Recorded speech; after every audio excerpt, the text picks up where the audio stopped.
Welcome to My New Life, a Lovevery podcast. I'm your host, Jessica Rolph. This mini-series helps us more deeply understand the importance of executive function skills, the principles around which we designed our 4-year-old play kits.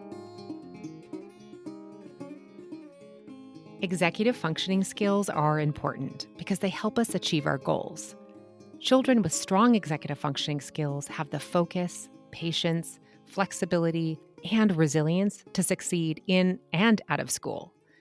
While children continue to develop these skills into adolescence, research shows that they surge at 4 years old. And they can be so fun to practice. Today, I have the privilege of hosting Whitman Professor of Psychology, Dr. Melissa Clearfield, a second time. She first joined us 3 years ago when the podcast launched. We discussed her research in demonstrating differences in executive function in infants. This time, we talk about executive function in older children. My conversation with Melissa focuses on a child's ability to think ahead, a component of working memory. In future episodes, we'll look at other aspects of executive function, like flexible thinking and managing frustration. Let's get into it. I asked Melissa for her definition of executive function.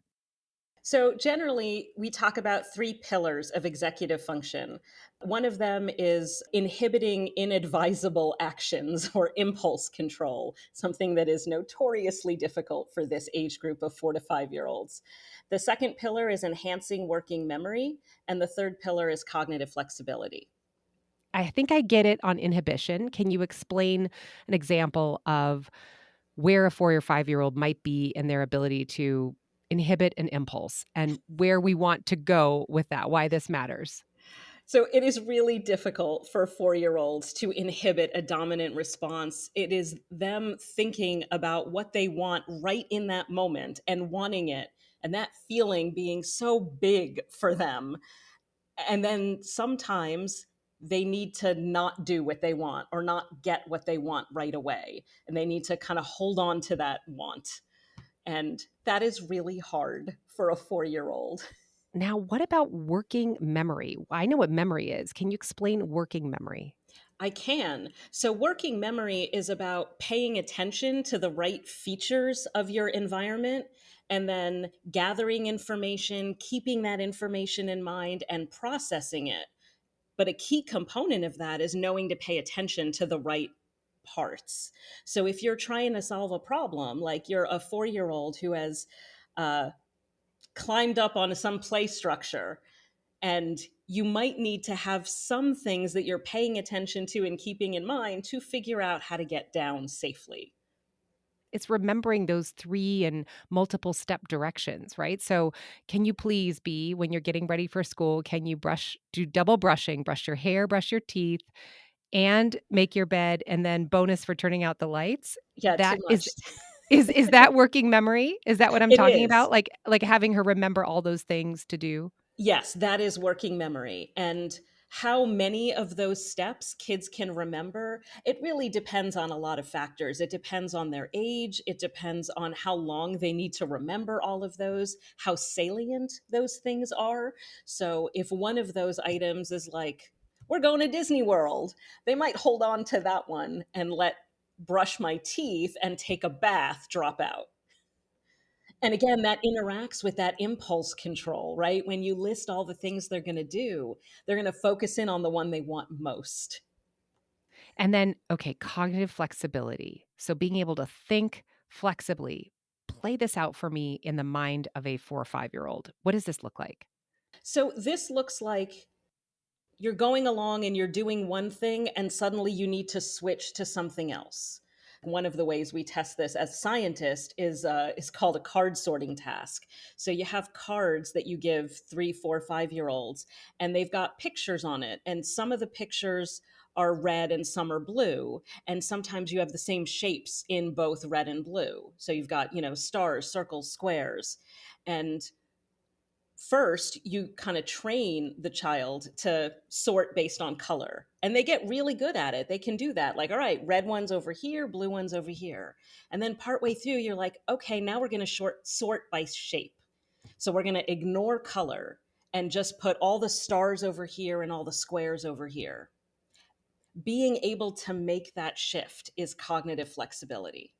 Well, I love that you just said that because we have that exact card set that you described in one of our play kits for late 3-year-olds. So thank you for mentioning that. I think that that's something that we also believe that with practice and with support and parental awareness and child tools for being able to build these skills, that they can grow in their capacities for executive function.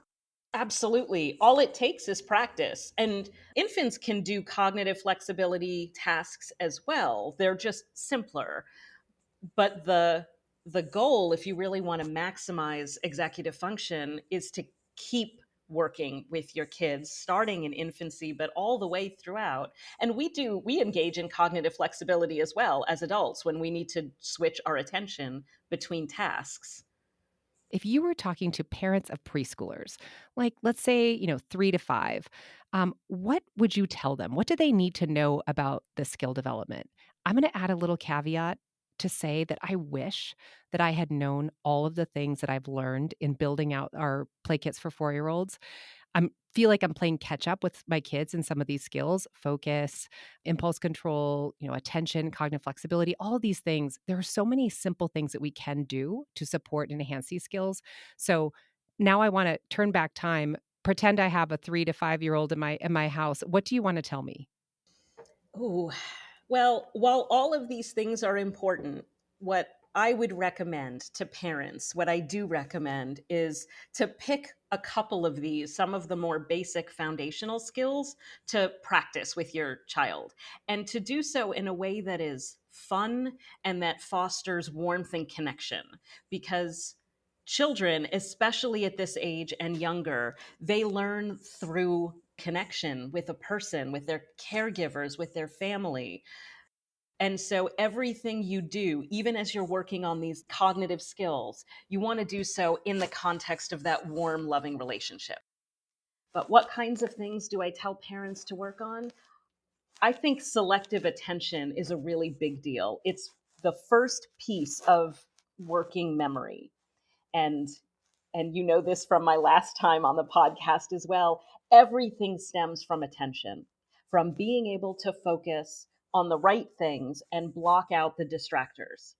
And that is a skill that I think gets a little bit more challenging in this age group, 3, 4, and 5, because of their issues with impulse control. Right? Children at this age, they've got all these really big emotions and feelings and wants, and they can finally verbalize them. And they do really loudly sometimes. And so, what we are trying to do as parents is get our children to maybe not go whole hog in whatever they want to do in that moment, but rather to kind of keep their attention focused. And once you have a little bit of focus, that's when you can start building things like sequencing, like planning. To me, I think that attention piece is really primary.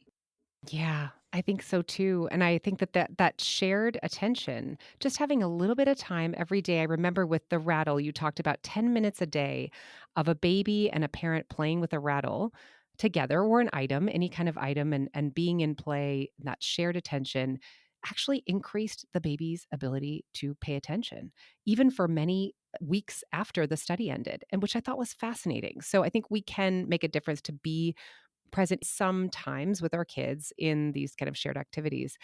I wanted to talk about what you said about planning ahead. So, if we think about, at 4, for example, children are becoming so much more aware of the world around them. When they were younger, most of what they noticed was whatever was happening in the moment. But now they can see how their actions and words do affect those around them.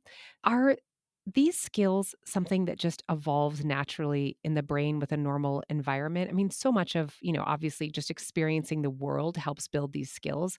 What is the role of the parent in this concept of planning ahead and executive functioning skills in general? Where can we support our children?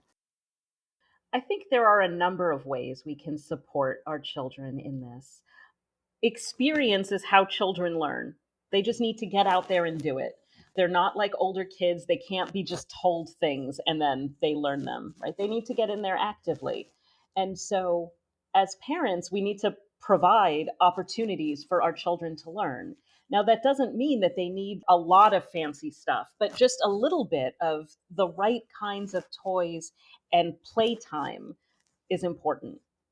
And I think the other piece of that is that loving relationship. They need to feel safe and secure, like they can play, like they can knock things over and it's going to be okay. They need to feel connected to their people. And that is what enables them to kind of have the brain space to explore. I love all of that. And some of the things that we've researched and understood at Lovevery is ways that parents can actually speak to their child to encourage this kind of thinking. So we put in our play guide questions like, when they have a we go to the library and they've got so many books that they want to get, what's your plan to carry all of that? Or, if they're coloring and not wanting to leave and it's a tricky transition time, do you think we can get to grandma's on time and do the activity that you really want to do if you decide you want to color right now? So I think these questions that prompt inquiry around planning ahead can be helpful. What else? What do you think of these and what else? How can you build on that? I do think some of those questions can be really helpful. I will say children 3 to 4, 5 years old have a really hard time with the concept of time. So there have been some really neat studies on this. If you ask kids in late February, they can tell you that Valentine's Day was more recent than Christmas, but that is about the extent of their ability to deal with time, right? It's got to be things that were fairly far apart and really super salient. It's really not until like almost middle school that they have a good understanding of time. So when you say we have 30 minutes before we need to leave, they have no idea what 30 minutes is. They really don't. And it can change from day to day. And so I kind of love that you have this time clock to maybe try to help start working on this with the kids. Although I would advise parents to kind of lower your expectations of how well your child will do with time. But sequencing, they can do. And so you can tell them, okay, so we're going to go to grandma's house. Here are the things we need to do before we go, and then list them out, and then you can make it into a game. That is one thing that is really effective with children, right? Let's see how many of these things you can do, before your sister gets home. And the more that you can make it fun and a connecting experience between you and your child, the more your child will pay attention to the sequencing. We have this timer, a stopwatch, but then it also has ways to track a comparison. So they can say, okay, it took you 30 seconds, mom, to go get your shoes on. Let me see how long it takes me to get my shoes on. And it's been such a great little tool. So you're right. I mean, time is so interesting, but it's also about motivation and using time and visual tools around time to help children connect with their goals. They do want to go do that thing, but we do need to consider time and the tasks that are required to get that done.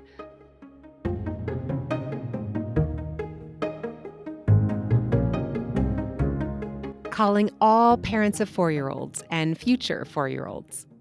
The 4-year-old play kits by Lovevery are really special because they focus on executive function skills like flexible and critical thinking, managing frustration, and planning ahead. We're all born with the capacity to build these executive function skills, but they don't just develop on their own. It takes practice. And what better way to practice than through play that your child will love? And for us parents, the parent guide highlights the language, literacy, writing, cognitive, math, fine, and gross motor skills that your child will be working toward as they approach age 5. We can't wait to hear what you and your child think. Head to lovevery.com to shop the play kits for 4-year-olds.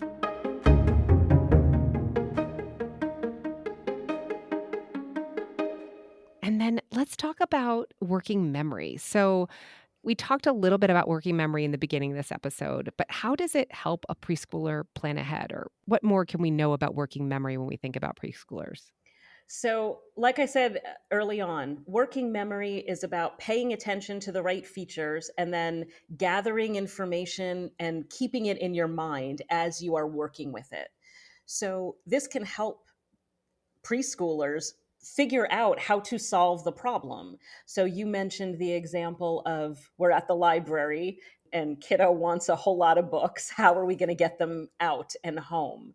So in this example, you can ask your child to start thinking about, okay, so how many books can you actually carry? And if I can't carry as many as I want, what else could I do? And you can start showing them how to think about the problem.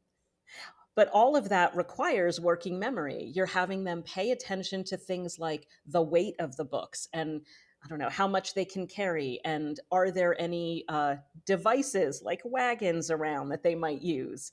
That is exercising their focused attention, and it's also getting at the gathering information, maintaining it, keeping it in mind. So those Yeah. questions are really supporting the components of working memory. And, I think that when you kind of do that kind of work, you realize that there's so much brain growth that is happening in these early years that you can really make a difference. And that this way of being with your child, these questions that you ask, this being able to tune into these executive functioning skills, they sound so kind of distant, like working memory, but it really matters when it comes to school. And it really matters when you're doing a task, some kind of addition problem that requires, multiple digits and some computation. They have to remember where they are in the steps. And it actually really matters. And everything I've learned about executive functioning skills is, again, that they can be gained through experience and through the right kinds of experiences early. And so I just want to bring this back to that kind of like importance, and maybe you could build on that concept. There are definitely connections between these skills and later academics. And there are a lot of things that parents can do to boost those skills. One really simple thing that we've talked about, but not quite in this way, is just talking to your child. Children who hear more words from their parents, not only do they show greater language proficiency, but they tend to do better in school. My advice for parents is to really keep it simple. So, spend time with your child. Put your phone down, turn off the TV, your screens down, and actually focus on your child. Talk to your child. Play with your child. Doesn't have to be fancy, right? It doesn't have to be things like you press a button and Mozart comes out. It's the kinds of more simple construction sequencing toys that, frankly, a lot of us grew up playing with. We didn't have a lot of the computerized toys that make everything so easy that kids don't really need to explore as much. They don't have as many opportunities to be creative. But those more simple acts, sitting with your child and coloring or going outside and pointing things out, all of that, those are the building blocks. It's not necessarily fancy. I love that. It is so empowering. I mean, it's so much of what a lot of us do, and it just intuitively is right. It feels right, to be focusing on that.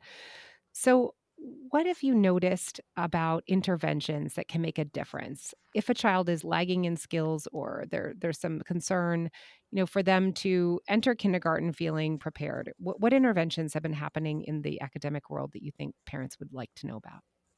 There are some really neat studies that have used training techniques to try to improve executive function in kindergarteners. One of them that I know of is called Tools of the Mind. One study looked at kindergarteners, I think it was in 29 low income schools, where half were randomly assigned to an executive function intervention.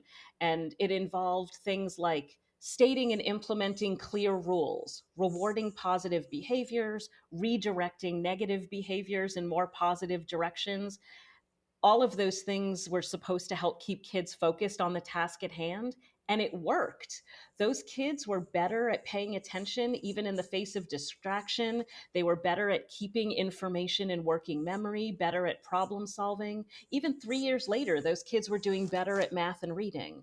And those things that the intervention were about, like those are really things parents can do: stating and implementing clear rules, rewarding positive behavior, and then redirecting negative behaviors.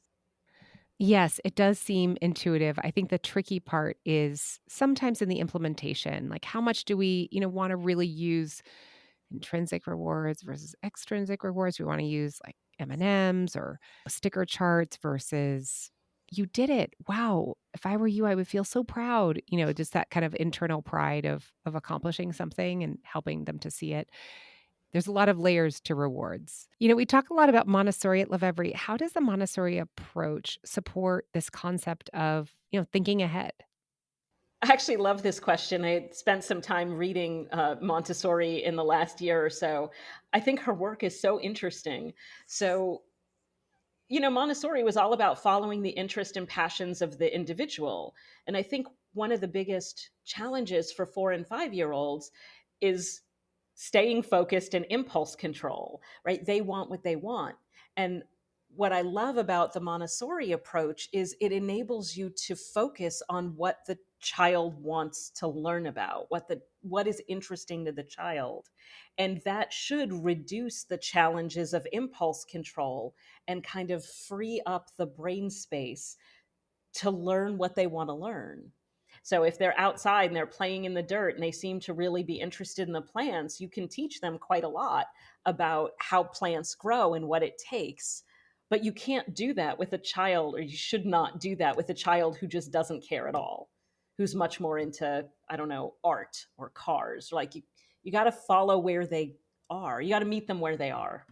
Yes, I love that. And I think that there's also this concept. I love the concept of sensitive periods. There's all these kind of schemas, if you will, or Montessori concepts of sensitive periods. And if you can just tune into those, then you can help your child really go deep. And it's so exciting to observe that. It really is. One of the kiddos that I work with, he's nearly 4. He loves to take things apart and try to put them back together. Who knows where he's going to end up? But this is something that we can all help foster in this child, this interest, by giving him things that come apart, that can be put back together, and challenging him to think about that as he's playing. We're not trying to force him to sit still in a classroom kind of environment. He's just free to follow his passion.